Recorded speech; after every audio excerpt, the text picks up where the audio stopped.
ঈশ্বরের লোকেরা তার অবাধ্য হয়েছিল, তাই তিনি তাদের শত্রুদের দাসত্বে নেওয়ার অনুমতি দিয়েছিলেন। তারা জেরুজালেম ধ্বংস করে এবং অনেক ইহুদিকে তাদের নিজস্ব দেশ ব্যাবিলনে নিয়ে যায়। দানিয়েল ছিলেন ব্যাবিলনে যাওয়া ইহুদিদের এক। তিনি ঈশ্বরের উপর আস্থা রাখতেন এবং দিনে 3 বার তার কাছে প্রার্থনা করতেন। ঈশ্বর দানিয়েলকে আশীর্বাদ করলেন এবং তিনি সেই দেশের একজন শক্তিশালী নেতা হয়ে উঠলেন। কিছু নেতা দানিয়েলকে ঈর্ষান্বিত করেছিলেন, তাই তারা একটি নতুন আইন তৈরি করেছিলেন। মানুষ কেবল রাজা দারিয়াসের কাছে প্রার্থনা করতে পারত। যে কেউ এটি লঙ্ঘন করবে তাকে সিংহের খাদে ফেলে দেওয়া হবে। দারিয়াস রাজি হলেন। দানিয়েল তখনও ঈশ্বরের কাছে প্রার্থনা করেছিলেন এবং তাকে বন্দী করা হয়েছিল। দারিয়াস দুঃখিত ছিলেন, সে দানিয়েলকে পছন্দ করত।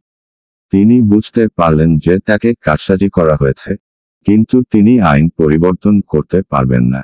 দানিয়েলকে সিংহের খাদে ফেলে দেওয়া হয়। সিংহগুলো গর্জন করে দানিয়েলের দিকে এগিয়ে এলো। তারপর একজন ফেরেশতা এলেন। ঈশ্বর তাকে পাঠিয়েছিলেন। সেই স্বর্গদূত সিংহদের মুখ বন্ধ করে দিলেন। দানিয়েল কোনো ক্ষতি ছাড়াই সেখানে রাত কাটিয়েছে। ভোরবেলা রাজা দারিয়াবুস দেখতে গেলেন দানিয়েল বেঁচে আছেন কিনা। ঈশ্বর আমাকে রক্ষা করার জন্য ফেরেশতা পাঠিয়েছেন। রাজা রোমাঞ্চিত হলেন। তাকে সিংহের গুহা থেকে টেনে বের করা হলো। তারপর রাজা দারিয়াস দানিয়েলের শত্রুদের একটি গর্তে ফেলে দিলেন।